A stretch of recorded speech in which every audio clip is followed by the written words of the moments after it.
Welcome on in, everybody. I am the Gingerbeerdman here, back with your Dead by Daylight history. We got Tome 10, Saw. We're going to be talking about the movie Saw a little bit, Amanda Young, David Tapp. We're going to get right into it, and then I'll talk a tiny bit, obviously, at the end, but it's mostly just all playthrough. So if you've never heard the whole complete story, sit back, relax, put on some headphones, pretty much like an ASMR storytelling here. So let's get started. It's going to be a little bit, as always. I expect it to be a little bit, like an hour, a little bit over maybe.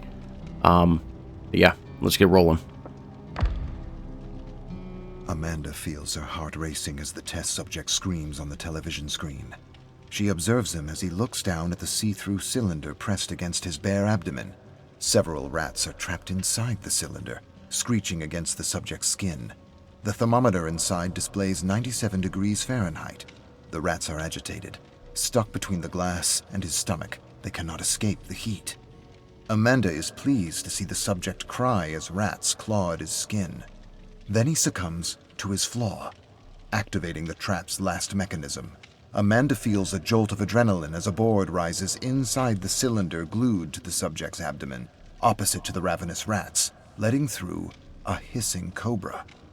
The snake uncoils, and the rats go wild. They claw and gnaw madly at the subject's stomach to escape the snake. One rat ventures inside the subject's gut. Amanda smiles as she watches him scream in agony. Game over. Amanda feels exhilarated as she rushes to the next room to find John Kramer, but her heart sinks when she is welcomed by John's exhausted frown. He wipes the sweat off his brow and praises her efforts, but criticizes her plan. Suffering seemed to be the trap's sole design. Pain can be used as punishment, but first it must be offered as redemption. Amanda frowns.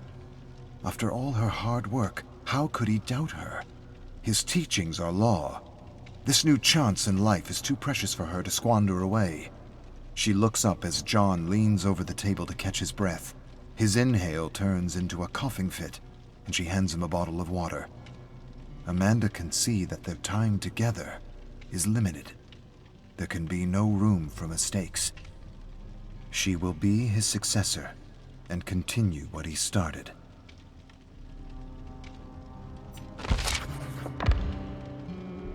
John staggers inside the meat plant. Dark circles are under his eyes, as if he has not slept in weeks. Amanda usually sleeps no more than 4 hours per night, less so before a test. The excitement keeps her wide awake. Amanda's eyes fall on the large folder in John's hands. Another test? John nods.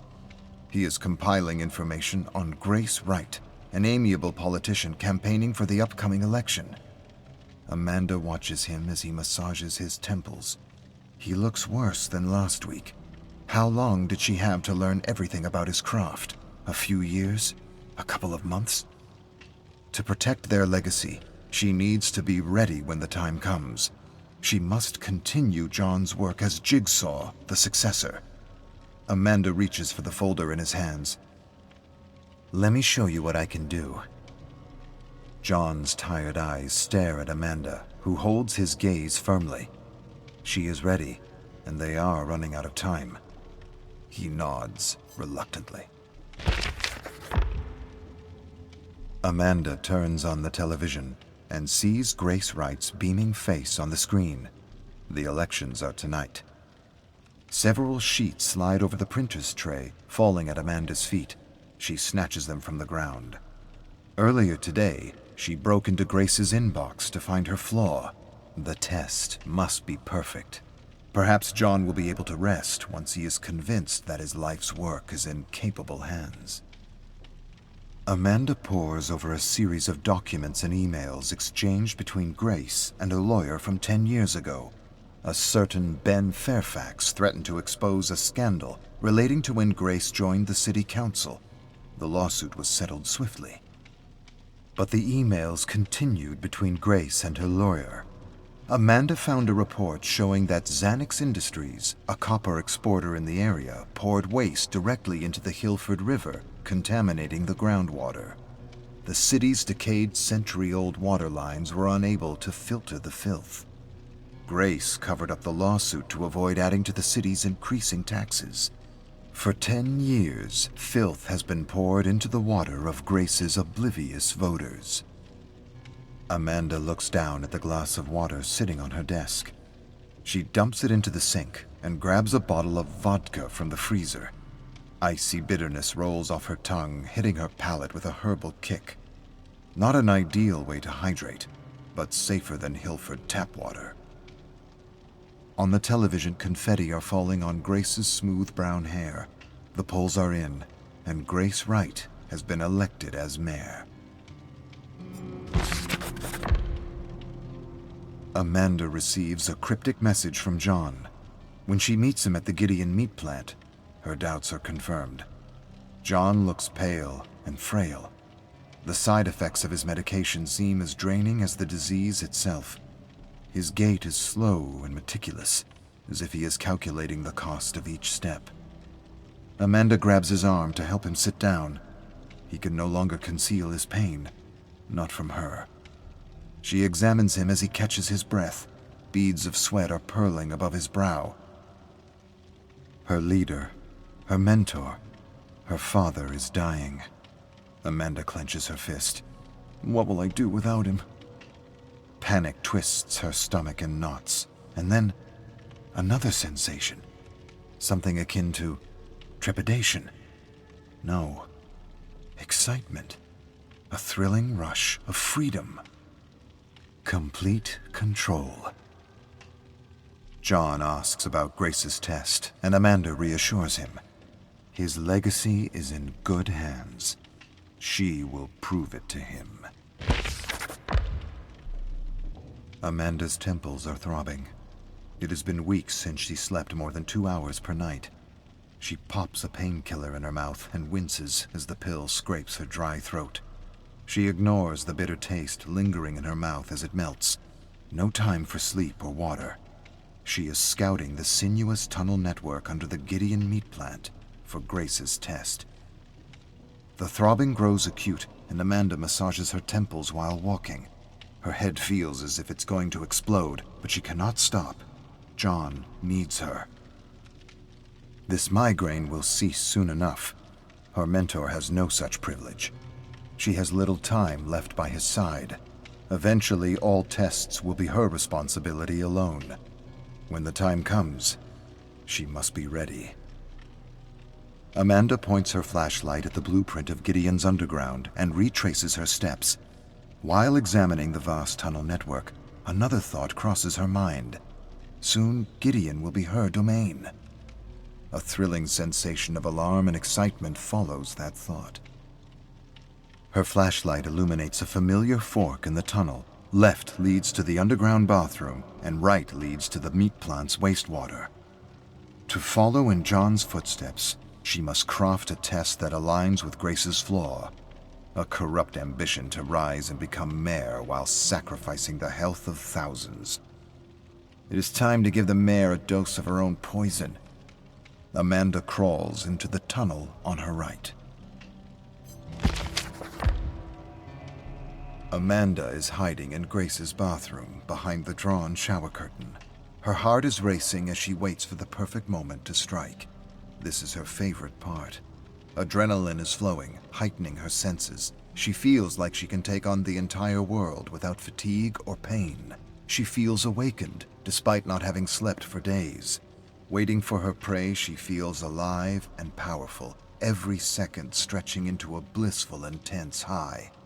That is the real power of John's teachings, a second chance at living in a heightened state of mind. Amanda hears the door creak open in the hall. She strains to hear if someone is with Grace. A pair of footfalls confirm what Amanda already knows from Grace's schedule. The mayor is alone tonight. The bathroom door screeches open. As soon as Grace steps inside, Amanda strikes.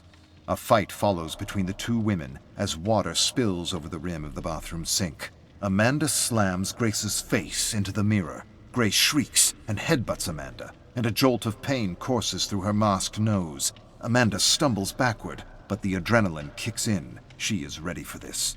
Grace pounces on her and grabs her pig mask, but Amanda elbows Grace in the gut and leaves her gasping. As Grace catches her breath, Amanda rolls over and slams Grace's head into the heated floor. Grace is knocked out. Amanda is toying with a water bottle made of glass. A pile of keys lies on the table in front of her. None of them matter, except for one. She should insert this key inside the bottle, but Amanda hesitates. If she does, Grace could use it to escape. A freshly elected mayor would make a useful ally, and a powerful successor for John. Amanda's grip tightens on the bottle. She would do anything for her mentor, even betray his teachings. Redemption should only be granted to a select few, after all. She pockets the real key and drops a fake inside the bottle. Then she throws the bottle into a pool of meat wastewater.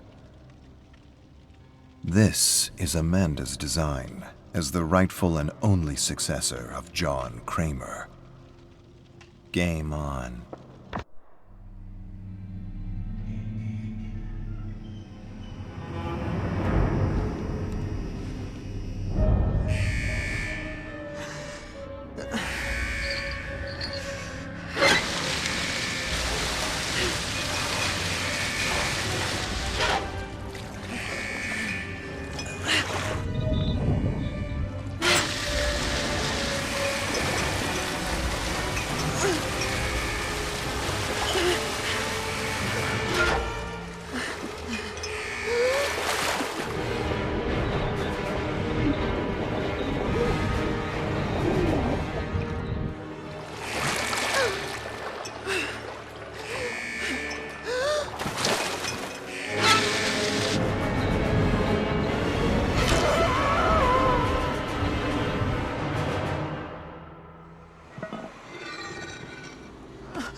Weariness clings to Detective David Tapp as he exits the car. He straightens his shoulders and sucks in a deep breath, but he knows it's still there, in his eyes. They always betray him. The stroll up the sidewalk to Mr. and Mrs. Serenko's home is brief. He wishes he could stretch it out, take each step slower than the last, but this was his choice. He volunteered to tell them their missing son, Shane, is dead. Should have taken the vacation. Could be on the beach frying up slabs of meat. What the hell was I thinking? He was so close to getting on that plane. At the airport waiting to board, his wife's hand reaches out, locks her fingers around his, squeezes tight. He squeezes back without thinking. In his other hand is the coroner's report on the Jigsaw killer's latest victim. He promises he'll only glance over it, then stow it for the rest of the week.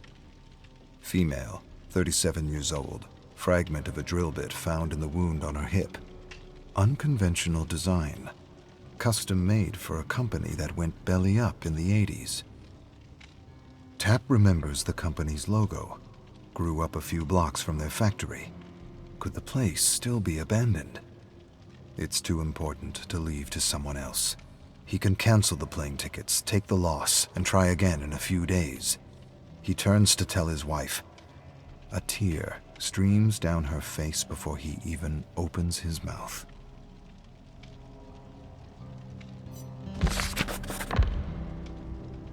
It sounds like someone else's voice when he says it.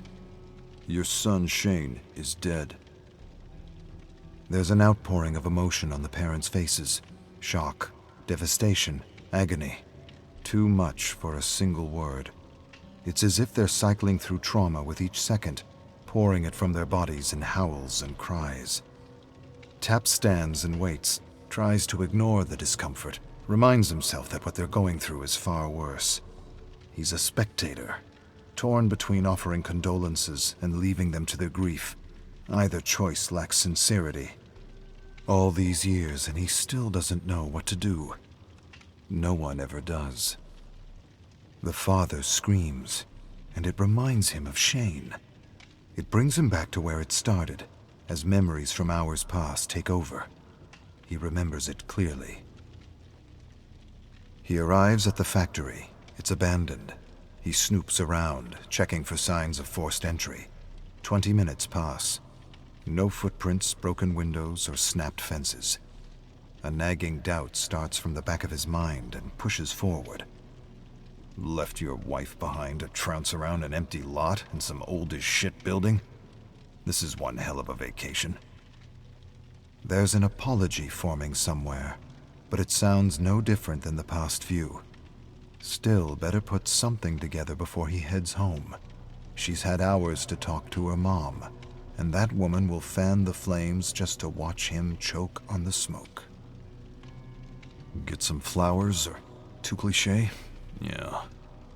Well past the point of floral arrangements counting as a get-out-of-jail-free card. Anyway, there's no... A sudden noise. A scream? It was barely audible, in a range that makes him question if his mind is playing tricks on him. Hold up. Don't rush this one. Take a close... screw it. He needs to be right about this. Close the case so he can go home, tell her it's over, he's sorry, he messed up, he's a bastard, that's behind him. He'll make it right, just stick around, he'll make it right. Shoulder up, he takes a running start and slams into a rickety door. Mrs. Serenko asks him to come in and talk over tea. He'd rather find a bar stool and a place to hang his head, somewhere where only a waitress will interrupt. He wants nothing more than to decline the invitation. Of course, anything I can do. I'm happy to stay and talk. He settles onto a dusty couch, letting his tea go cold on the side table, chai spice. Wife used to make it for him when they started dating. Didn't like it then either, but he'd drink it anyway. It made her happy. Maybe it made him happy too. Hearing the kettle whistle, sipping at a teacup. Seemed like the kind of thing married people do. Can't remember when she stopped serving it. Shane's parents smile between tears as they recount stories of their son. Every now and then reality hits and one of them chokes up, excusing him or herself for a minute.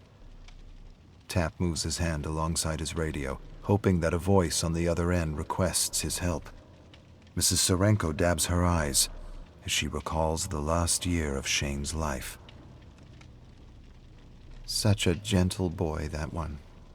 He was broken-hearted over his fiancée leaving. Wanted to make things right with her, but never really did. She just kind of got away. And he fell apart. Dropped out of college, drifted day to day without a path to stand on. Never really recovered. Stopped living, I guess. Lost that sparkle. Tap reacts with a consoling look, but inside, he's mentally recording the information for his report. Testing those who have given up on life. It fits Jigsaw's M.O. Shane lost his will and abandoned his future. That's some kind of sin in this madman's book. The sick asshole strapped the poor kid into a trap to teach him a lesson. Discomfort being necessary to mend a broken heart. Could be. At this point, he knows Jigsaw better than he knows anyone. Shit. Anyone.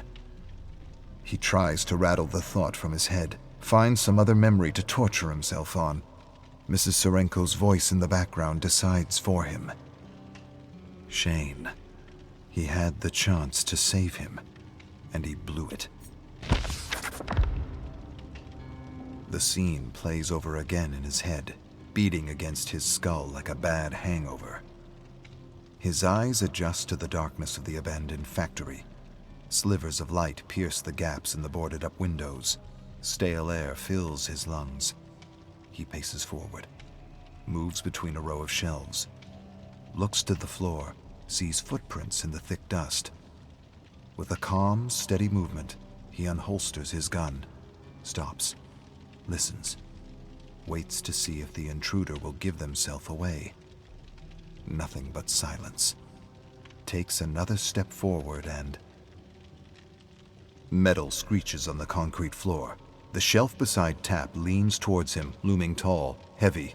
Adrenaline takes over. Time appears to slow. For a millisecond, he intercepts a thought intended for his subconscious. Will she cry when they tell her I'm dead? Neurons fire for one singular purpose. Jump, shift weight, push off, extend arms, brace for impact.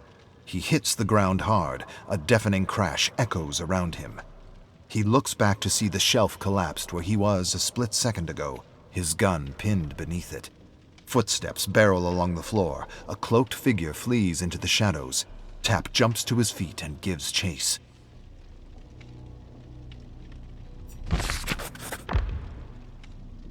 He sprints after the fleeing figure, trying to catch a glimpse beyond their cloak. He shouts to stop, knowing it's futile, but... Mr. Tap? Officer? He's abruptly pulled from his thoughts. Mrs. Serenko patiently holds a photo out to him. He doesn't want to see it. He'd rather turn his attention to his tea, take a cold sip and stare at residue swimming along the bottom. He knows he can't. As much as the guilt rises in his throat like bile, he knows he has to play his role in this ritual. He takes the photo. A young Shane, dressed for prom, smiles at him, a bright, eager grin. But what Tap sees quickly fades until all that's there is a murdered boy, pain and fear etched onto his face. Then he remembers. There was something else in Shane's eyes when he first saw him. Hope. The belief that maybe he would be saved. That one hurts most. Tap chases the cloaked figure into a dimly lit room, electronic beeps ringing out as he enters. He stumbles, nearly freezing in shock at what's before him. A terrified young man stands 15 feet away, metal hooks piercing his back and arms, keeping him from moving. A jackhammer is propped in front of him, chained and locked to his neck and torso, its tip pointing into the left side of his chest. On the wall behind him is the picture of a heart, broken in two. A timer counts down, 45 seconds. Shane screams, stretching for a ring of keys dangling in front of him, hooks ripping at his back and arms. Blood trickles down his body. Tap runs to him.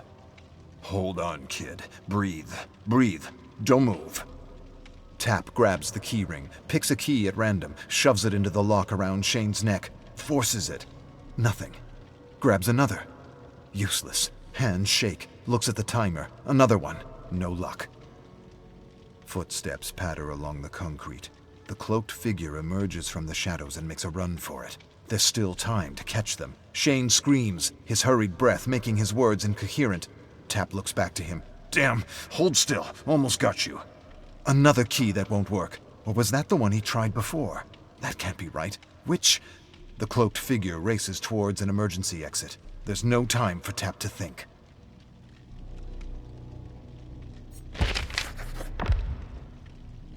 Tap stands at the front door as Mrs. Serenko puts a hand on his shoulder, offering him a sad smile. She thanks him for being with Shane in his final moments, for providing what comfort and support he could. I know that made a difference for him. Shane never did well with being alone. Tap's mouth dries out, heart drops into his stomach. He tries to form a word, but only clears his throat. He nods and hopes that's enough. Pulling his jacket on, he turns, tries to find his footing as he paces away from the house, the walk longer than he remembers. He wants to shout, or collapse silently, maybe both. He reaches for his phone, scrolls to his wife's number. This was the routine. Call her. Tell her it was a rough night. He'd bring home ramen, maybe some beer, stay up, talk, watch reruns on TV, wake up on the couch wondering who fell asleep first. His thumb hovers over the send button, but he can't bring himself to press it. Too late for that. No matter where she is, she's gone. Long gone. Just him and Jigsaw now. The realization shakes him. The burden pushes down, unconfessed, unconsoled.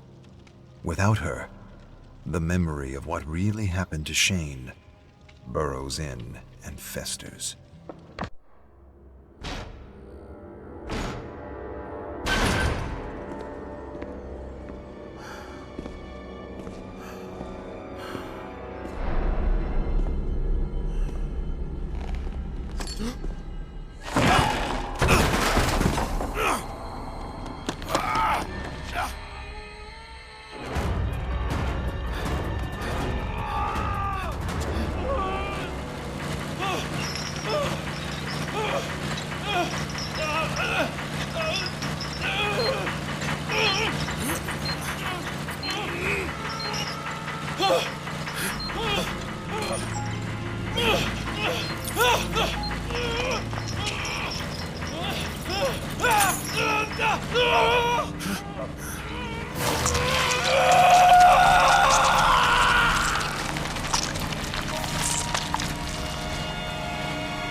Arcus, 27. Most of the fiction featuring Hattie and Jordan end with one of the siblings disappearing, which accounts for some of the contradicting memories I've discovered in the fog. I believe there are several actual Hatties and Jordans stuck here with all the others. The memories I've studied so far conflict with one another so that they rarely line up with each other or the fictional stories I found in the Chamber of Blood. However, I must always remember that the collected stories and artwork in the chamber are interpretive. They are not exact, and they were more or less inspired by several versions of the siblings that exist, or will exist, or have existed within the endless tapestry that is the Omniverse. The truth is, the unknowns have collected so many stories that I don't know where to begin my research. Currently, I am focusing on the Red Crane and 12 to Midnight to better understand how the Black Fog works, and how the characters in these stories may have been able to interact with it to their advantage. There are also many versions of déjà vuism that relate a story of how one man found a way into the darkest recesses of this dimension to save the one he loved. But the story doesn't go into the details of how he managed to find a way in, and I will have to go through other versions of the story to see if there is any information that can help me. Better yet, I am hoping to find his actual memories within the fog, to give me a sense of how he found a way into this realm. Chamber of Blood, Day of Night, Mahan Singh, 1. Mahan Singh spent 17 years amassing a fortune for his estranged niece by leading mercenary missions all over the world for Leviathan Securities. A decorated soldier in the Indian Army, Mahan was discharged after 13 years of service for disobeying orders while on assignment for the United Nations. Shortly afterward, he joined Leviathan and found himself on a series of strange assignments that involved securing haunted locations and procuring strange artifacts of an occult nature. Locations and artifacts that seemed worthless, but were of grave importance to governments and organizations for some reason or another. Mahan didn't know what to make of it. To him, it all felt like a kind of invisible war between secret societies that were somehow able to use governments and corporations like pieces on a chessboard for a bunch of old, moldy books and geometric trinkets from forgotten civilizations. Now Mahan was pinned behind a crumbling wall in a village in the outskirts of Nairobi, Kenya, with his fallen units scattered in pieces all over the surrounding dirt roads. He had been fighting all day against different units and was fresh out of luck and ammunition. "There's no way out of here," he told himself. "I've got no support, no ammunition, no luck. Why do you need luck when you have a weapon and your wits? You've been in worse situations and survived. Think you were beaten, and you were beaten. I am beaten. You are almost beaten, and that's not the same thing." Suddenly, Mahan heard the surrounding mercenaries yelling at one another in Russian. They were planning an attack and coordinating with one another. He peeked around the corner, then ducked fast as several rounds punched holes into the wall, sending clouds of dust and stone into the air. He cursed in Punjabi, grabbed his automatic rifle, then craned his head ever so slightly to see fast-moving silhouettes against the full moon, closing in on his position. Quickly, he crawled into a nearby home and hid the asset, the ancient scroll, underneath several corpses of British agents he had killed just before the Russians had decided to join their party. Then he hid in the shadows, holding his rifle by the barrel, refusing to die without a fight. They probably all work for the Collector, he told himself. Crazy rich man with too much time and money on his hands. Shaw just wants to make sure he gets the scroll before another eccentric billionaire beats him to it. And from where does this prize come? It supposedly comes from a lost elder civilization with advanced and forbidden knowledge. Nonsense, all of it. A bunch of ancient stories about pagan priests and barbaric rituals and cosmic deities told around a campfire. Ancient sci-fi at best. Taking a deep breath, Mahan heard their almost inaudible footfalls before he saw them. His eyes narrowed, and his face hardened as two mercs entered the moonlit doorway. With a groan, he launched himself into the air, smashing the butt of his rifle against one head and then the other. Both mercs collapsed to the ground, unconscious. A split second later, Mahan yanked a loaded rifle from the hands of one of the fallen mercs and rushed through the doorway, taking cover behind a well spilling over with thick, buzzing flies like living black soup. Inside the well were the rotting bodies of those who had sought the scroll but had found death instead. Mahan buried his nose in his arm and suppressed an instinct to retch. Then, seeing a merc, he lifted his rifle and pulled the trigger. Bullets tore holes through the neck and face as the mercenaries staggered back and forth, then fell against a wagon with the pulpy head hanging by a shred of flesh. As he searched the shadows for other mercs, Mahan suddenly heard the crunch of stone behind him. He whirled to fire, a second too late. Several rounds pounded into his Kevlar vest like a jackhammer, sending him stumbling backward into the black soup of death. A moment later, the surviving mercs loomed over the mouth of the well as a thick black fog coiled around them like a snake. Taking a deep breath, Mahan closed his eyes and waited for a death that never came. Instead of a report ripping through the darkness like a clap of thunder, he heard a scream, followed by a cry and then shrieks of agony. When he opened his eyes, the mercs were gone, as though they had been erased by the fog. Mahan struggled through the putrid blood and fluids to climb up and out of the well. As he pulled himself over the gore-covered mouth, he noticed the world had been plunged into an abyss of fog. Before he could make any sense of what was happening, something snatched his ankle hard and tried to pull him back down. Desperately, Mahan gripped the edge of the well and held on tightly. He looked to his feet where he saw multiple hands yanking and clutching at his legs. He held on for dear life, but his hands slipped in the blood and gore and soon gave way. With a terrible cry, he fell back into the gore as bony hands clawed at his legs, his arms, his throat, his beard, his nose, his turban, and pulled him deeper and deeper into the darkness. Needles of pain burst inside his head as he drowned in thick fermenting blood. He knew with a strange resignation that he was dying, or that he was already dead, and that he would never know his niece or what had become of her. After his wife and parents had died in a plane crash and his brother had disappeared, she was the only one left. She was his only family, and he swore he would always take care of her. But then life happened, and in the end he had only taken care of himself. He had lived a lonely, selfish life, counter to his upbringing and his beliefs.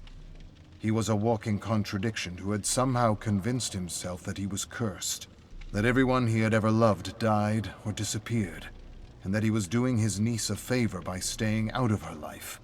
He had somehow convinced himself that he was keeping his bad luck away from her, while he amassed a fortune that he would one day leave her. But Mahan knew it was all a lie. He didn't know the first thing about nurturing and raising a human being. Raising his brother's daughter terrified him, and that's why he had clung to any reason he could to abandon her. All he knew was killing and destroying in the name of governments and corporations. And as the darkness swallowed him whole, Mahan realized in horror that killing and destroying was all he would ever know. Mahan had failed his ancestors. He had failed his family. He had failed his brother and his niece. He would never know her hopes, her dreams, her likes or dislikes. He would know nothing except the inky blackness that swept over his eyes and the unnameable terrors that awaited him in the great unknown. Mahan opened his eyes with a start. He was still in the well, submerged in the putrid death stew, staring up at thick black fog drifting over him, as he heard a whirring sound. The sound of a motor accelerating and decelerating somewhere in the distance. He took a moment to gather his senses. He didn't remember much. He remembered being shot, stumbling back, and falling into the well. Everything after that moment felt like a nightmare that had been inspired by one of his father's stories. The one where unarmed, peaceful protesters were shot dead and stuffed into a well, and left to rot in the blistering Punjab heat. With a painful groan, Mahan reached out with trembling hands to a jutting rock, and with difficulty pulled himself free from the gore. Rock by rock, he climbed his way up the festering throat of the well and finally pulled himself over the mouth and into the thick black fog. A cry sounded over the incessant whir of the machine, and Mahan quickly realized he wasn't in Kenya anymore. He stood and took in his surroundings. There were strange structures like factories submerged in the fog. Scattered around the structures were piles of clothes and bodies set ablaze. Above in the pale red sky, crows circled and cawed, adding to the oppressive cacophony. "Help, please." Mahan heard a woman crying for help coming from a bank of fog. Snapping out of his daze, he extended his hands and waved a tunnel through the fog, searching for the source of the sound. "Help, someone, please." The disembodied voice reached him again, and she somehow seemed close and far at the same time. He froze to listen carefully, but all he could hear was the incessant whirring of the motor accelerating and decelerating. "Help." There it was again. He moved left, then right, and finally he reached a woman in pilot fatigues, stuck in a trap of twisted barbed wire. Without a word, he pulled the metal thorns out of her legs as she winced and squirmed in pain with every movement. "I don't know what happened or how I ended up here." Her voice trailed away, and she seemed bewildered. "What's the last thing you remember?" Mahan asked as he struggled with the barbed wire. The pilot stumbled back and answered with intermittent groans as she nursed her wounds. "I was on patrol, soaring through clear blue skies, when this black cloud suddenly appeared, and then the plane began to shake and break apart, and I don't know. I was here." A sudden click, and they both turned wide-eyed to face the barrel of a rifle. Behind the rifle, a man in black fatigues appraised them. "Who the fuck are you two?" Mahan raised a hand. "Wait, careful. We're not a threat. We're just as confused as you." "Who are you and what are you doing in Texas? Are you CIA? Is this some kind of test?" Mahan gritted his teeth. "This ain't a test, and I'm pretty sure this ain't Texas."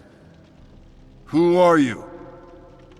The agent shoved his rifle in Mahan's face. But before Mahan could answer, a Japanese woman in a black and red kimono emerged from the fog, unsheathing a katana with a high-pitched ring. She yelled at them in Japanese, and Mahan extended a calming hand to her. "Please, put the sword down." He then turned to the agent. "Please, put the gun down. Let's figure this out." "Who are you?" the agent yelled, pushing the muzzle in Mahan's face. "I won't ask again." I can tell you who I am, but that's not the question, is it? Yeah. What's the question, then? Where? Mahan said flatly, motioning to the destroyed factories, the craters, and the smoldering piles of trash and bodies. I should think the question is, where? Where are we? Another voice came from behind. He's right, you know. Mahan turned to watch a man with a police jacket emerge from the fog. We're still trying to figure that one out. But right now, we should all be asking, how? How? Mahan repeated. Yes, the detective said. How much time do we have before the horror finds... Before he could finish his sentence, a shriek, followed by a high-pitched whine, startled them. A moment later, a mass of melded humanity and machine came at them. Mahan could make out several heads, all shrieking battle cries in different languages, attached to a patchwork of charred scraps from missiles, tanks, fighter jets, and nuclear submarines, all bearing flags and strange logos of brands from different periods he vaguely remembered. He stared at this monstrous chimera in shock and wasn't quite sure what he was looking at. The horror, he called it, looks more like the embodiment of war. Sponsored war. Mahan swallowed a thickness growing in his throat as the horror rushed the stunned agent and tore his head off, swallowing the terrified face and dripping neck like a ripe cherry. Then its ghastly mouth opened wide, and a stream of fire torched the jerking headless corpse as it collapsed into a heap of industrial garbage. Not waiting to be next, the samurai lunged at the monstrosity, and with incredible speed and precision, cut it to pieces. Then all of them watched in disbelief as the pieces of flesh and metal slowly disintegrated into the living fog. The detective sighed. It will be back, he said, appraising the samurai. 18th or 19th century, Red Crown clan. You're not the first. We could definitely use your skills here. The samurai sheathed her katana and grasped at the fog as though trying to capture pieces of it to study, as though she recognized it. Mahan approached the detective. Where exactly is here? But the detective didn't answer. He merely turned his back on them and walked away, saying, "Follow me, if you want to escape." Mahan took in a deep breath and gathered his senses. Then he took to his heels and followed the detective into the unknown with the samurai and the fighter pilot in tow. Mahan followed the detective through a labyrinth of bombed-out factories and mountains of garbage set ablaze. At the center of this industrial hell was a giant machine with hooks and cameras and television screens of every possible brand and size, broadcasting moments of Mahan's life, as though his brain was a Wi-Fi signal that could stream his memories, his darkest memories. And not just his memories, but the memories of the samurai, the pilot, and the detective. It was as though they had been selected by some unnameable and incompressible intelligence for mere entertainment. The detective stopped when he reached what seemed to be a submarine hatch, surrounded by a pile of smoldering trash and mangled, charred bodies. "Get in," he yelled, opening the hatch. "I'll explain what I know when we're safe." Where does it lead? Mahan asked. "Away from here," the detective said, "and that's all you should care about right now. We don't have time for explanations, but when we're safe, Ben will answer all your questions as best he can. Right now, you need to..." A clanking noise suddenly interrupted him. "Go, go, go!" the detective yelled as the horror came at them from the shadows. Instantly, he pulled out his flashlight, distracting the horror as Mahan and the others escaped down the hatch. Arcus, 34. There are countless horror stories about mist or fog in the chamber, and not all of them are related to the entity. The unknowns have done an adequate job at separating the relevant from the irrelevant stories, making my research on what others have written about this place and experience easier to conduct. What is it about the fog, and not just black fog, that has inspired so many stories throughout the Omniverse? Chamber of Blood, 12 to midnight, dark age to come. The sound of a bottle clanging against the ground greeted Hattie as she entered the half-burned building that had gone up in flames nearly a week ago. Thick, smoky air stung her nose as she stepped over shards of glass and heaps of charred wood. Bright city lights spilled through the shattered windows and crumbling walls. Carefully, Hattie picked her way across the floor toward the elevator, where she found the door leading to the stairs. A sign on the door warned her that the entire structure would be demolished in the morning. There's still time, she thought, as she ascended the narrow stairs. I've got a few hours to convince Max that he's not crazy, that he's not losing his grip on reality, and that something is happening to our world, something only a few of us can see and feel. Hattie reached the last door at the top of the stairs and pushed her way onto the roof.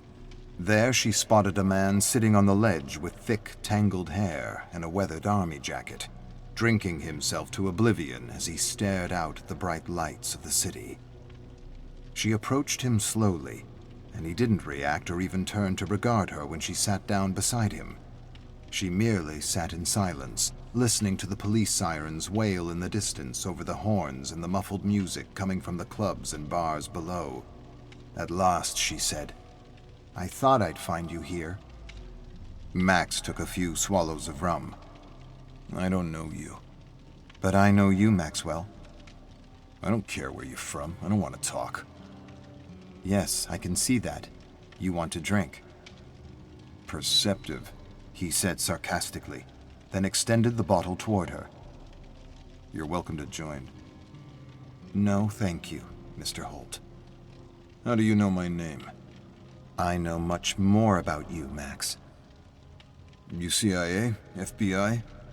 "If I were, you'd already be dead," Hattie said. "You were an Olympic biathlon athlete. You were a soldier. Iraq, Syria, Afghanistan. You left the military after an incident, and after that you kind of pulled yourself off the grid." "You know how to use a search engine. You get a gold medal. Now leave me alone to my quiet time." Max raised the bottle and took another swig. Hattie narrowed her eyes and looked to the shadows on the roof beyond him. She couldn't see anything, but she could hear disembodied voices talking to him. She shut them out, then leaned closer to him. "I know you see and hear things others can't. I know they follow you. I know you want them to stop. And I didn't get all that from a search engine." Max lowered the bottle from his lips and fixed his gaze on a couple arguing on the sidewalk below. "You don't know what I hear, what I see." "Things from another place, another world, another realm." Max swallowed a growing lump in his throat. Hattie paused, then continued.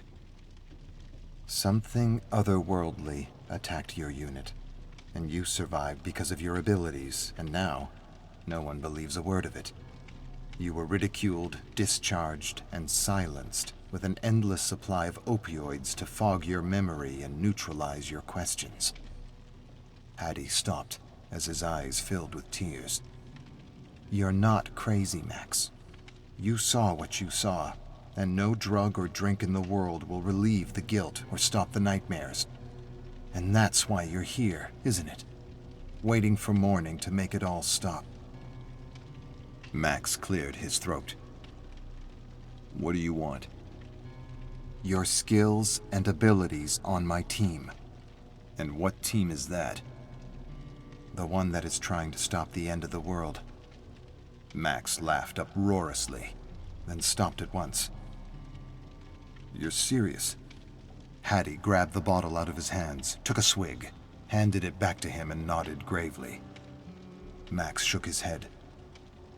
"What do you know about what happened to my unit?" "Not much," Hattie admitted. What I do know is there are some very powerful people who have the answers, or think they have the answers you're looking for. What I do know is that since I was a teen, I've been caught in the crossfire between two warring groups that need people like us to access this other realm and bring things back. I've been running from them for the last 40 years, and I've helped others like us from suffering an unknown fate at their cruel hands. Max's face hardened. They laughed at me. They said something in me snapped, and that I had imagined the fog and the creatures that came out of it. Hattie shook her head. You didn't imagine anything. I lost my brother in the same way. They exchanged a look. He's not dead. I can still hear him. I do. But I can't see him. Where is he? Hattie shrugged. I don't know. All I know is we're not the only ones who lost friends and loved ones to this phenomenon. And if we work together, we might one day see them again. Max laughed and pulled on his bottle. So, you're recruiting me. Is that what you're doing? Recruiting me in some kind of paranormal army? He laughed again in disbelief. Hattie watched him laugh. I'm giving you what you need. And what is that? A second chance, Hattie answered flatly. Purpose, meaning, a chance to save others from being murdered or used by the same assholes who are coming for you right now as we speak. Max laughed. What are you talking about? Who's coming for me? I have a list. Hattie broke off abruptly. She pulled out a gun from her jacket and shot two dim figures in the head as they emerged from the exit door. She then jerked to her feet and hurried to the bodies, searching their jackets for IDs without any success. There'll be more, she said, looking up at Max as he stepped beside her with wide, confused eyes. You're at the top of their list, and that's why I'm here. What list? What are you talking about? Follow me, Hattie said, and I'll explain everything. Max nodded, dropped his bottle with a loud clang, and followed Hattie down the stairs, through the charred building, and out into the alley where a cab was waiting for them. Max Holt stood in the basement of the Park and Sherwood bookstore, examining a wall of pictures, notes, and numbers, covered by a web of red string highlighting connections. He narrowed his gaze on hundreds, if not thousands, of missing people from all over the world. Tacked between the pictures and notes were transcripts of horror stories from various podcasts, decoded into numbers and coordinates. He then glanced around the room and noticed artifacts and artworks from ancient civilizations he did not recognize from any history book he had ever read. And he had read many. He turned back to the wall and noticed for the first time a picture of his unit in Afghanistan, among countless other units that were missing in action. His face grew stern, his eyes narrowed, and he turned to Hattie and asked, "Is this the list?" Hattie stepped beside him. This is the list of those we failed. Her eyes fixed on a picture of her brother at a World War II Zeppelin crash site in the French Alps, where they had recovered several wonder weapons that a secret unit of German soldiers was transporting for the Thule Society. It was the last time she had seen him before he had disappeared. The list is of those that are being targeted by some very powerful and disturbed elites. They will either be killed in ritual sacrifice, or they will be used as tools to search areas that overlap with another dimension. I don't understand. I know. It's a lot to take in. But these groups, they communicate through random podcasts and deliver encoded messages in stories and media, and we do our best to decode them. Max scoffed. Is this some kind of joke? Codes and stories? That's your list? Hattie shook her head. This is real. There are people who are in serious danger, and you can help them. You left the government because they laughed and ridiculed you. That won't happen with us. We know what you saw is real. Max approached the picture of his unit. "I've got names and places and endless funds at my disposal," she said. "We're 12 to midnight, and only a few of us know it. And I need you on our team, not theirs." Minutes? Seconds. 12 seconds. "These groups," Max queried, "are they that powerful?" "You have no idea." Max extended his hand, touching the picture of his unit. He then followed a red string to a passage culled from a horror story. From the passage, he followed yet another string to a series of numbers, the time, day, and place the creatures in the fog attacked them. Hattie stepped away and soon returned with a folder, pulling out a picture of an abandoned cemetery in Chile, along with a picture of a man. She handed the pictures to Max, and he stared at them for a long, thoughtful moment, before nodding that he would join her team. Chamber of Blood. Rabbits attack hiker in Colorado. A hiker is in critical condition after being bitten by a dozen rabbits that escaped the Ascendic Research Institute, an emergency responder said Friday. The hiker was bitten in the legs and face near Misty Lake, said National Park Ranger Steve Downer. The hiker's condition was unknown Friday, but doctors are optimistic.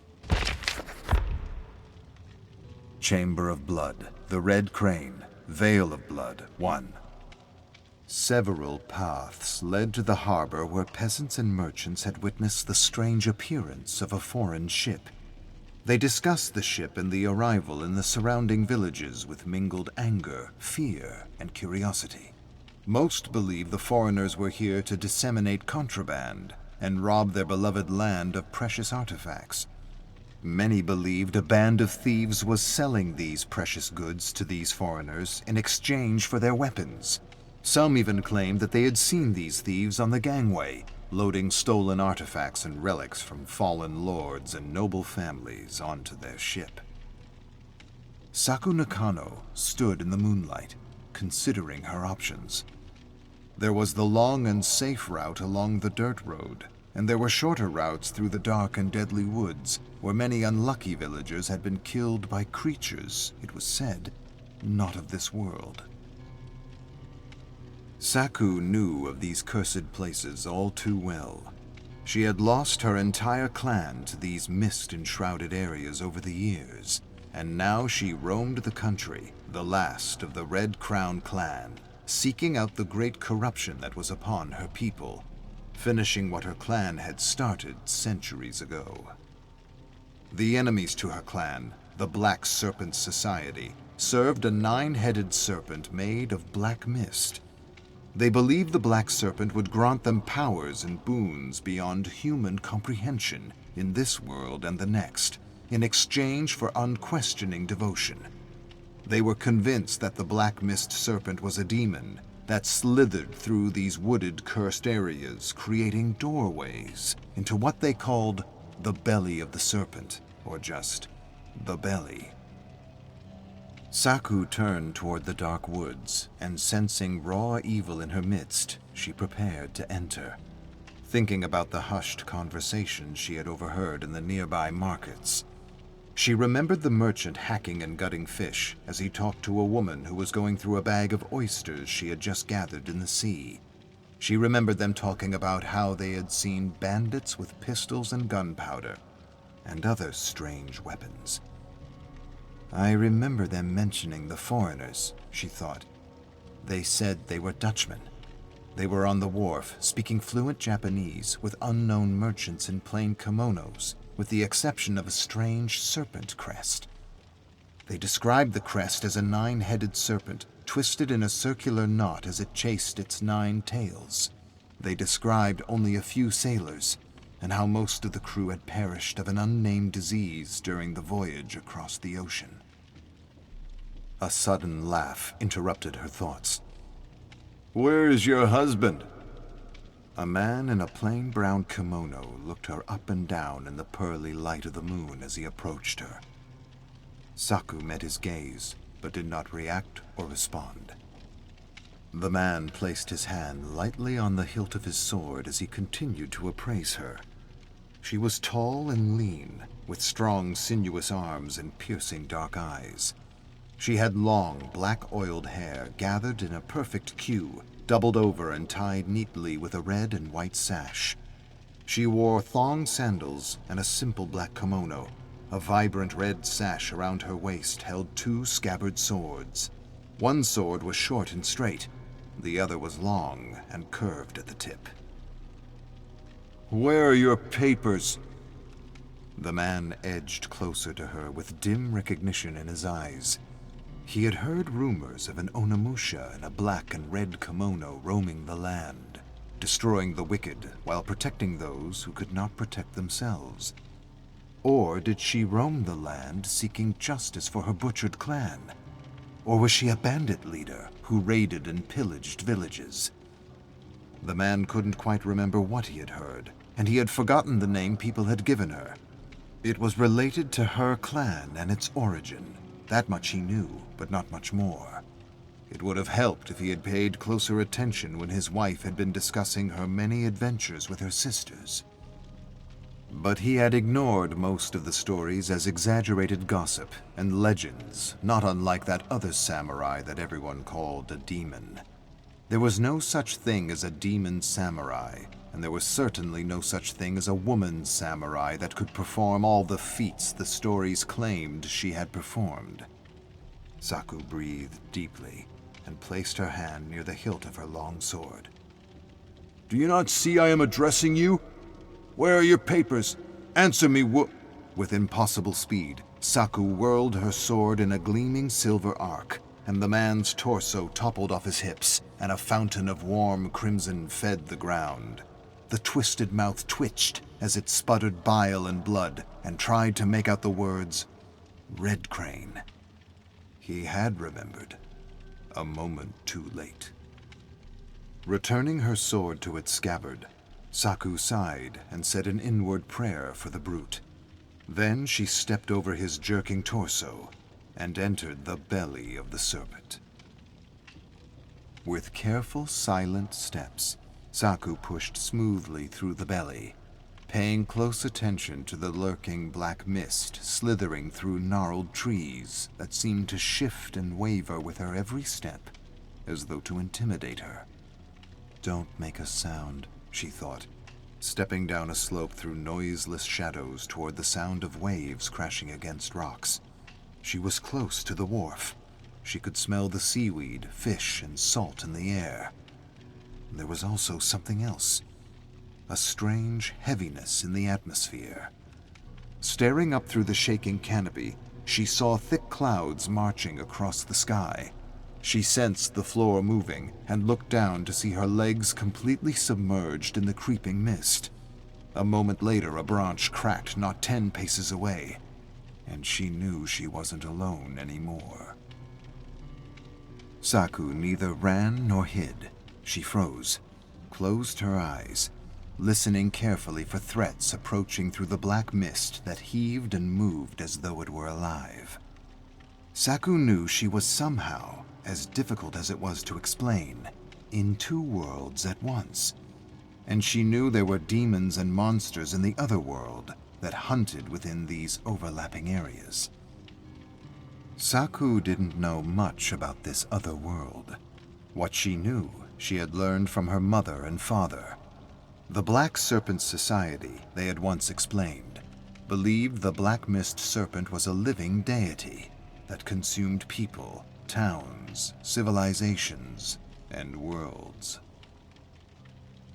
The Black Serpent Society believed that within the belly there was lost knowledge and power from all these consumed worlds that could help them usher in a golden age of peace, prosperity, and abundance. Their dedication, their devotion, their ritualistic killings were, in the end, for the betterment of humanity. The Red Crown clan, however, believed the promise of a golden age was nothing more than a cosmic ruse, a shiny gold lure to snag minnows, fish, and whales in the abyss. With a deep breath, Saku sensed the threats were gone. She opened her eyes and continued through wavering light and shadow as the wind began to pick up and the mist grew thicker.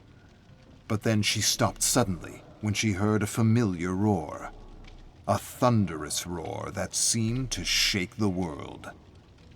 This time, she didn't close her eyes. She didn't run. This time, she silently lowered herself by a tree as she heard the pounding footfalls of a giant samurai in shiny green and gold armor approaching. She heard him smashing bushes and trees with his kanabo as he searched for her in the shadows. She knew without seeing him that she was being hunted by the samurai that had been corrupted and turned into a demon by the Black Mist Serpent. Her sister had told her many tales about this samurai, how he had once been a man of honor and conviction, how he had hunted and executed corrupt merchants and false samurai, how peasants and villagers began calling him a demon because of his savage methods, and how he had ultimately been turned into the very thing he hated most, the very thing the stories depicted him as, the Oni samurai. The very same Oni her sister savagely battled long ago when they had been caught in the mist. She had escaped, her sister hadn't, and now all she wanted to do was take down this demon and make him tell her where she was. But Saku knew better than to lose herself in the past. She pushed the memory of her sister out of her thoughts and instantly found her focus. She looked through a gap in the trees toward the wharf, where she saw orange specks of light against the wall of darkness that was the sea. She could make it. She could outrun him to a place where he could not follow. Looking over her shoulder, Saku saw the giant samurai only 10 paces away. He was decked in shiny gold and green armor and carried around his back a massive leather bag dripping thick blood at the bottom. A few heads jutted out of the bag, and clouds of buzzing flies surrounded him. The Oni searched the trees and bramble and was now only 7 paces away. Unexpectedly, something jerked away from a bush, and he launched at the creature and smashed it with his kanabo, losing his bag in the attack. The bag fell, and dozens of heads rolled toward her. One head stopped at her feet and stared at her with wide-open eyes. Saku gasped as she suddenly realized she was staring at her own face. She fixed her gaze at the other heads in the mist and thought that they all seemed to resemble her, as though this demon samurai had already decapitated her countless times before. None of it made sense. Impossible, she thought. It cannot be, and yet it is. Have I fallen to the demon before? Are there others like me in the demon world that made him? But look, a scar. Saku observed the head at her feet and noticed a long scar on the side of her face. She instinctively felt her own cheek where the scar should have been. It was proof that this was someone else, though she could not deny the resemblance was uncanny. Saku swatted flies and reached for the head to get a closer look, but then she suddenly froze when she heard a terrifying roar not 5 paces behind her. In one fluid motion, she dove into a thicket as the kanabo missed its mark. Without a moment to spare, she scrambled to her feet and turned just in time to see a gore-covered kanabo with the crushed head of a rabbit coming down on her with devastating speed. Quickly, she sidestepped and withdrew her sword. An instant later, she slashed off the demon's arm with a roar of her own. But knowing the arm would grow back in the mist, she turned and charged away, desperately running for the beach. She had downed the demon before, but somehow it always managed to rise unscathed to continue the hunt. There was no defeating the demon. There was only one option: escape. As she rushed through the woods, she turned back to see the demon chasing after her. She pushed herself to run faster and faster, and just as the demon lunged at her again, she dove out of the mist through a break in the trees to a place he could not follow. The demon samurai stopped suddenly and watched her closely. Saku clambered to her feet, brushing off sand, seaweed, and salt. She turned to face the edge of the woods where she saw red glowing eyes fade into the night. Then she heard the crunch of rocks behind her, followed by a clicking sound. She turned slowly to face the barrel of a musket pistol glinting in the moonlight. Chamber of Blood, the Red Crane, Veil of Blood 2. Saku looked beyond the pistol to a man in a dark kimono and short black hair. He inched closer to her with a smile, but she did not move nor give him the satisfaction of flinching. She met his gaze and edged back slightly. Then she stared off in the distance, where she could see shadows moving about a cluster of abandoned homes near the wharf. The small village had been abandoned, no doubt, due to its proximity to the woods and the creatures that lurked within the mist. The man cleared his throat and placed the barrel inches from her face. Saku stared into his eyes without fear or concern. She looked down at his sandals and back to his eyes. "Move," he ordered, his ignorant smile widening. "I know who." A sudden flash of moonlight, and his head toppled off his shoulders before he could finish his sentence. Saku watched the headless body spray warm blood into the cool night as it jerked left and right and finally collapsed into a mound of shells and seaweed, startling a nervous crab that instantly scuttled away into the gloom of the night. Saku gripped her sword and patiently picked her way through the jagged rock formations to reach the small village, where black serpent brutes guarded the area against anyone who might try to interfere with their dark rituals and secret trade negotiations.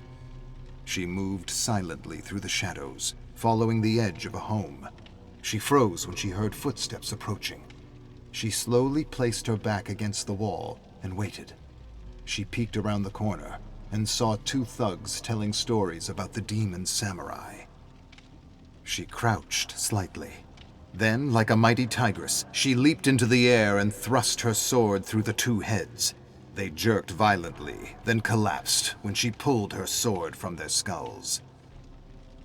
She took a moment to survey the area, then made her way noiselessly to the wharf, where three thugs laughed and made jokes about the strange red alcohol the foreigners had shared with them. She held her sword firm, and she started toward them, practically gliding with quick, smooth steps. Just as one brute turned to meet her focused gaze, she lunged with blinding speed and... Three headless bodies suddenly staggered stupidly in the dark and collapsed into each other, with arterial blood spraying darkness against the bright light of the moon. Wiping warm blood off her face, she climbed a series of crates, moved past a clump of fishing nets, and crouched by the gangplank. She listened carefully for movement and heard steps just above in the ship. When the footsteps receded to silence, she moved stealthily up the gangplank and halted, scanning the ship, spotting one thug sitting cross-legged on a crate. Beside him were several other crates bearing the VOC logo and name of the Dutch East India Company. Carefully, Saku embarked on the ship and moved toward the brute. But just as she prepared to pounce, she heard a click, followed by a high-pitched wheeling sound. It took her less than a moment to understand she had been lured into a trap, less than a moment too late.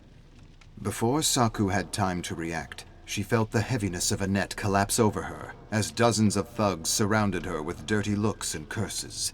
She then watched the sitting thug, the leader of the group, turn to face her. The leader smiled, stood briskly, and laughed. "We thought you might show up," he said as he approached her. He made a quick wave with his hand, and the thugs instantly trained musket pistols on her. "You've been quite busy interfering with our good work." She didn't respond, but she pushed and pulled against the net to gauge its strength. She glared at him as she realized this was no chance ambush. The Black Serpent Society had been tracking her and had somehow managed to trap her. The leader shook his head at her. "Your clan is destroyed.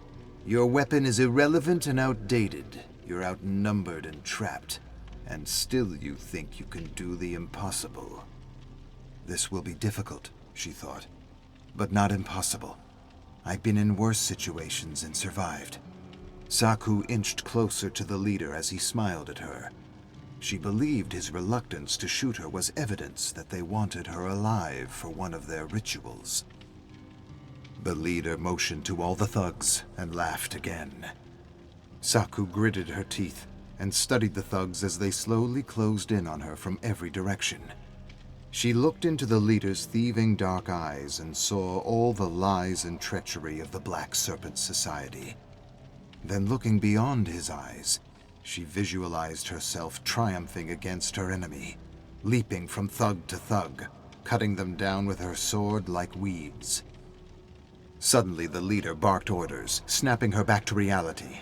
The thugs inched closer to her with hideous smiles and wide, nervous eyes. "Surrender willingly," the leader said flatly, "and we will reunite you with your clan, as misguided as they may have been." Saku understood his meaning. He believed their rituals would open a doorway into the nameless realm, where they were supposedly trapped and cursed to live out an endless cycle of life and death for reasons beyond comprehension. Saku didn't know what to believe. What she did know was that she wouldn't allow these thugs the satisfaction of serving her on a sacrificial platter to the darkness they served and she had promised to destroy. She had made an oath long ago as a member of the Red Crown clan to cleanse the world of the reeking corruption that was the Black Serpent Society, and she planned to honor that oath. With the strength and power of her ancestors coursing through her veins, Saku instantly rushed forward, her hand thrusting through the net. Powerful fingers grabbed the leader by the scruff of his kimono and pulled him in. Then, using him as a human shield, she whirled as pistols fired and balls ripped through his belly, chest, and skull. Through the rising smoke from the pistols, Saku could see the thugs trying to reload. Without a moment to lose, she tossed her busted and shredded shield to the ground, and with difficulty, she sliced through the net with her sword. A moment later, she was a hurricane of death and destruction, leaping from thug to thug as her hissing blade painted the deck red. The thugs didn't know what to do. They were too stunned to react.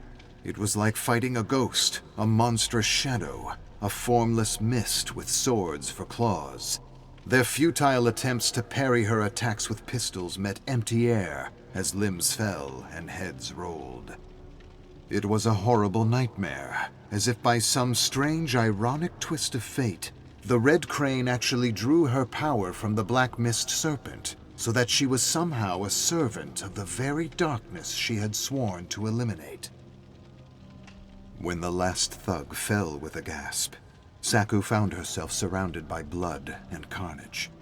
She took in the stench of gunpowder as her gaze slowly lowered to a thug groveling like a maggot. She had sliced his legs at the knees, and he was crawling away with nervous elbows that slipped with every move in the growing pool of blood. Wiping the gore off her face and kimono, she blocked his path and crouched to face him. The thug looked at her with widening eyes. A bleat of terror rose from his throat that rose to a shrill pitch as she raised her sword and ended his service to the Black Serpent Society. Saku rose slowly and, searching the ship, spotted a cluster of oil lamps glowing and flickering atop a crate.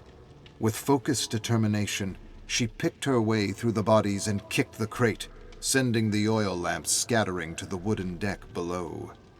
The lamps spat liquid fire and set the deck and lifeboat ablaze. Then, walking away from the burning ship, Saku considered everything she had just experienced. Trapped. How did they know she was coming for them? How could she have taken the bait? How had she been lured so easily? Enough. Warriors do not waste time with what-ifs and what they should have or could have done. What matters now is the present and taking the next right step. Where to now? She couldn't think straight. Despite all her training, a flame of anger burst in Saku for her careless mistake. Yet she repressed her frustration and knew there was no use for it.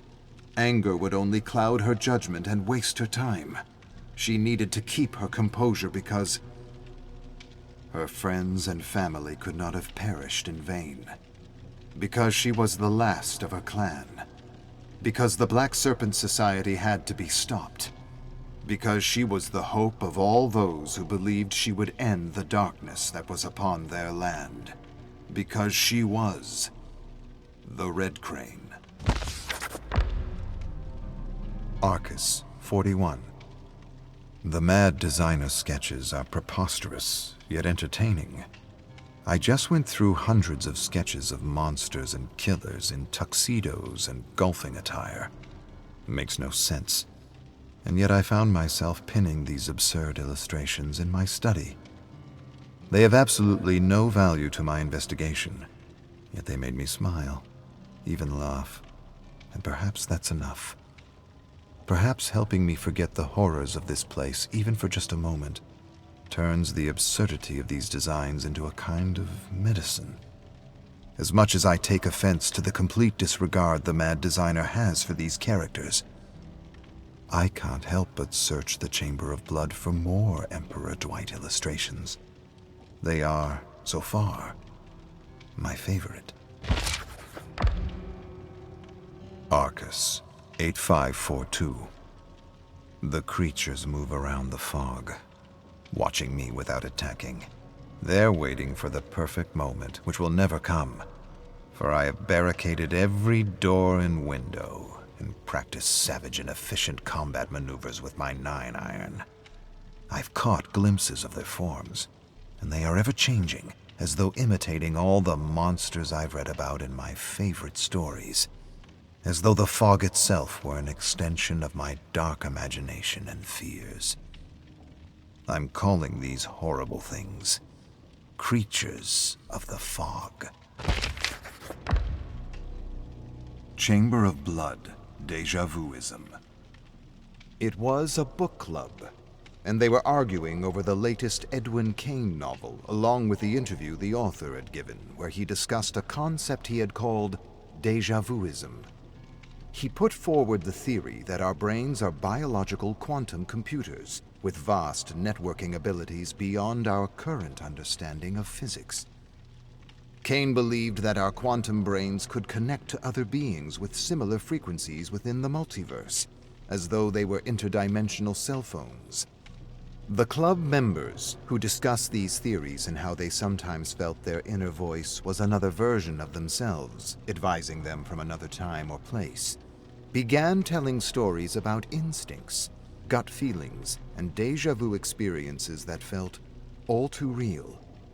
There was one skeptic who scoffed at the idea of the multiverse. He thought the idea was ridiculous comic book nonsense, and he laughed at the very notion that our brains were interconnected multidimensional computers that received or projected ideas from the ether. One woman exclaimed, "It could be true. Such a theory would help us understand why ideas seem to come to us as a group, or why so many similar ideas seem to bubble up all over the world at pretty much the same time. Who's to say we aren't all tapping into the same stream of ideas?" The skeptic answered, "It's just coincidence. That's all it is when a bunch of people from different places come up with similar ideas. And coincidence has nothing to do with the multiverse or other versions of ourselves in the universe." Another man shook his head and said, "I don't really agree. There's shit out there we just don't understand. And I recently read the idea for Wi-Fi and cell phones came from a bunch of scientists trying to understand a gland in our brain. A gland that's bioluminescent and seems to be searching for signals. Granted, this could be online misinformation, but what is true, and what many cultures believe, is that our artists can tap into things not of this world." What I found interesting was how Cain said these visions that artists receive are only accessible to those who experience trauma when they're young, those who have been bullied, abused, exiled, those who have learned to shut out their reality for self-protection in order to fully experience other realities. A woman added, "The door to the physical world closes, the door to another world opens." The skeptic laughed and was just about to speak when another woman, an aspiring storyteller, interrupted him and said, "I get visions and dreams about the same place all the time. One of my recurring dreams is of Romulus and how he is taken up by a massive black storm cloud and brought to this dark realm where he's chased by a hideous creature. a monster that could not possibly exist. What's strange is he's not alone. He's not the only being hunted. He's with a biker and 2 other Scottish men who at first I thought were sailors. But then I had this other dream that showed me that they were, in fact, lighthouse keepers. I did some research and I could swear by the pictures that the biker I was seeing was Yui Kimura, the one who disappeared a few years ago. The skeptic laughed and said, "So what you're saying is the Emperor of Rome wasn't assassinated by his generals, but is somehow stuck in some kind of demented world with Yuri Kimura and 2 lighthouse keepers. This, you somehow believe, is real. Romulus and Yui are running from a monster as we sip coffee and tea in our cozy chairs and talk books and authors. This is what you're putting forward as something possible? Something reasonable for all of us to believe?" A woman said, "It sounds a bit out there, but maybe there are things in the cosmos that are beyond reason or science." Another woman beamed at the aspiring storyteller and said, "Real or not, you should write a story for your blog or even for your next performance. I think it would be a lot of fun, even if it does require a little suspension of disbelief." The aspiring storyteller smiled and answered, "Actually, I have a draft I've been working on, which I wanted to share with the group before I posted it. I'm still not sure if it's a story I can perform because it's a bit complicated and messy, but maybe you can help me find ways to energize and simplify it." Everyone nodded enthusiastically, except for the skeptic who rolled his eyes. The storyteller pulled out a coffee-stained notebook and opened it to a story that she still hadn't titled. She took a deep, calming breath and began. "This story doesn't have a title, but I'm thinking of calling it The Tragedy of Cliff and Alex, who were real people and who disappeared before most of us were born. Now, I'm not one to believe in conspiracy theories or urban legends, but their story, which I acquired through extensive interviews and research, opened my mind to the possibility that there is more to our lives than that which can be seen or proven." The skeptic quipped, "Well, that's convenient, isn't it?" The storyteller ignored his comment and continued. "Love, for example, exists and ceases to exist just as soon as we indulge in proofs and evidence. As soon as there is doubt, as soon as there is a need for proof, love is dead. And yet we know love is real. And we know, don't we, that love is quite unreasonable. It's powerful, it's maddening, and we hate that we can't define it. Love exists, and it doesn't need to be proven in any way, shape, or form for it to be real." The storyteller made an exaggerated gesture to grab something in the empty air. And yet, just as soon as you try to grasp it, it tatters at the touch. Cliff Barra always loved horror movies. He started making scary movies when his father bought him his first Super 8 camera. And so it comes to no surprise that he grew up to be a famous director who translated his favorite Gothic novels and horror stories to the silver screen.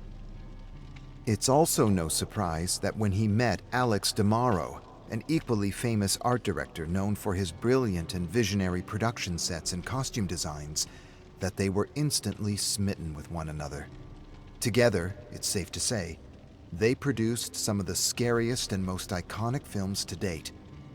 But all this changed when Alex suddenly disappeared while on set, in a rolling cloud of black fog the crew insisted they had not designed. From that point on, the movie stopped. A great heaviness came over Cliff as he found himself confronted by the horror that he would never see Alex again. He turned his back on his friends, his career, his life, and he became possessed by an obsession to find out what had happened to Alex. Investigations into this strange fog led him to a group of people searching for missing loved ones. With this group, he learned about the existence of secret cults and societies that understood the black fog and the strange realm from which it came. He dug deeper and deeper, discovering his old movie set wasn't haunted as everyone said it was, but was a kind of doorway to another realm. So he returned to the haunted movie set where Alex disappeared and waited. and waited. He waited for days until finally he heard Alex's laughter, and with the laughter came the fog, and the fog rolled in and carried him away. And so Cliff ended up in another world that defied his wildest nightmares. He followed Alex's voice through a darkness that had never known the light of day. At last, he came upon a forest of wooden stakes bearing skewered heads. He picked his way through the stakes, inspecting each head. The scene reminded him of one of the first films he had made as a teenager. He soon came to one head that resembled an old producer friend of his. Suddenly, the eyes sprang open, and Cliff started. At once, all the heads came alive, taunting and ridiculing him like he had been ridiculed as a child for his passions and hobbies. But Cliff stayed the course despite the insults and the taunts that he would never see Alex again. One head of the thousands shouted louder than the rest. The head screamed that Alex was being corrupted and that he should turn back before it was too late. Realizing this severed head knew more than the rest, Cliff kicked the stake and caught the head as it toppled off. The head protested and yelled that it had once been a king, and it didn't want to be in the hands of a commoner. And Cliff promised the king he would release him after, and only after, he helped him find Alex. Long story short, the head led Cliff to the edge of a massive gate that surrounded a town that resembled every production set Alex had ever designed for Cliff. Before he could take in the area, he suddenly heard Alex screaming in the distance. The king warned Cliff not to interfere with the process, and explained that Alex was being twisted and tortured into a brutal, murdering monster for reasons they would never understand. But Cliff couldn't bear to hear Alex suffer. Every agonizing scream was a dagger in his heart, and so, dropping the head, he climbed over the gate and, unperturbed by the formless creatures moving in the fog, he followed the cries to the top of the castle he recognized from his Frankenstein film. Cliff charged up the winding stairs to the roof, where he found Alex, agonizing on a metal table as bolts of lightning struck him every few moments from a thick, black storm cloud. All around him in glass prisons, filled with formaldehyde, were all the monsters Alex had ever designed since he was a child. Cliff couldn't believe what he was seeing. It was as if this living nightmare were all a projection of their combined memories. Cliff didn't even try to understand what was happening or what he was experiencing. Without hesitation, he rushed up to Alex, not knowing what to do. In the shadows, he spotted an axe on the cobblestone floor and instantly grabbed it. Then, despite the deadly lightning, he pushed through the sizzling and sparking pain to smash the chains that bound Alex to the table. Alex opened his half-conscious eyes with difficulty. He barely recognized Cliff. Alex squinted with charred eyelids and managed to murmur words that made Cliff smile. Then Cliff hefted Alex over his shoulders and charged down the stairs and out into the thickening fog, where frantic, formless creatures did all they could to prevent them from escaping. Cliff kicked, punched, and charged through the fog, smashing through creatures, crows, and claws, everything and anything the world set against him. He remembered the king telling him something about a hatch. The hatch would somehow lead to freedom. Desperately, Cliff searched the ground as he heard a roar followed by a clap of thunder. Pounding steps chased him through the darkness. He didn't even bother to look back. He rushed forward until he saw it, the glint of metal by a crumbling gargoyle statue from one of his movies. He ran to the hatch, opened it, and lowered Alex to safety. Then, just as he was about to descend, something sharp like talons clutched his ankles and pulled him screaming into the raging fog. I'd like to say that it all worked out in the end, and that they lived happily ever after. But that's not the truth of this story. The truth is, Cliff took Alex's place at the torturer's table, and was turned into a perfect champion of horror with little or no memory of who he was, or how he ended up in this dark realm. And Alex, well, he ended up with a group of stranded souls who did whatever they could just to survive. but that's another story for another time. Suffice to say that love torments all, bringing the best and worst out of us when we least expect it. The storyteller finished, and everyone was silent and inward, thinking about what they had sacrificed for love, and what they would sacrifice for love. But not the skeptic. No, the skeptic was turning the story over and over in his head, searching for issues. At last he broke the silence, asking, "What happened to the head? The talking head? Cliff just drops the king's head and then you never hear about it again. It kind of makes the story incomplete." A woman blurted out, "Who cares about the damn head? It's a love story." The skeptic added, "Also, I don't think you can use tatters as a verb." The storyteller smiled and politely said, "I'm still working the story, and the ideas are still coming to me in my dreams. I've been logging them in my notebooks, and I'll reread the current version more critically to see if I need to do something else with the talking head." Another woman said, "All that horror, and for what? To end up twisted and tortured and turned into some abomination, worse than anything he ever filmed? I feel so bad for him." A man said, "I don't. Not because I don't like him as a character, but because that's just the kind of things we do for love. The horrible and the beautiful. The bitter and the sweet. The euphoria and the madness."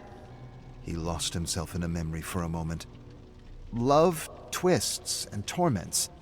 And I'm sure there's nothing that dark world can do to anyone that would surpass the torment of not knowing what had happened to a loved one. Or worse, the regret of knowing what had happened and not doing anything." Another man said, "Well, I do hope you publish this story on your blog. I found it heartbreaking and terrifying. And I guess I'm wondering if you really think this is what happened to the real Cliff and Alex." The storyteller shrugged and closed her notebook as she prepared to leave. She wasn't sure what she believed anymore. The skeptic laughed and said, "I'll tell you what I think. I think the real Cliff and Alex faked their disappearance to get out of the limelight, and they moved far, far away to some gorgeous exotic island where they're eating grapes, drinking margaritas, and living happily ever after." The man said, "Well, I do hope you're right, and the story is just a story. But if you're not, well, I hope Alex will one day be able to do for Cliff what Cliff did for him."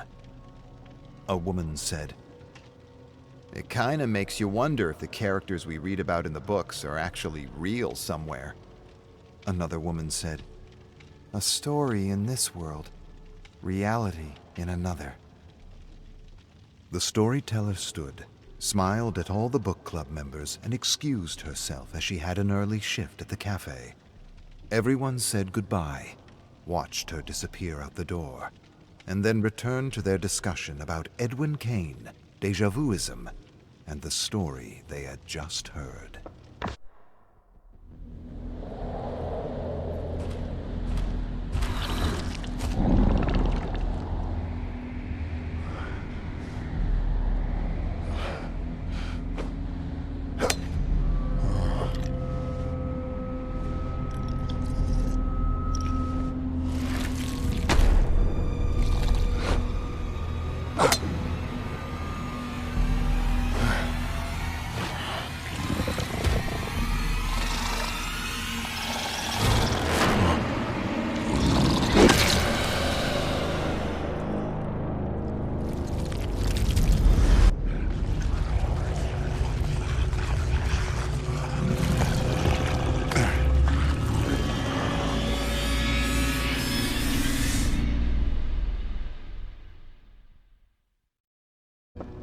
And that is it. That is Tome 10 of Saw.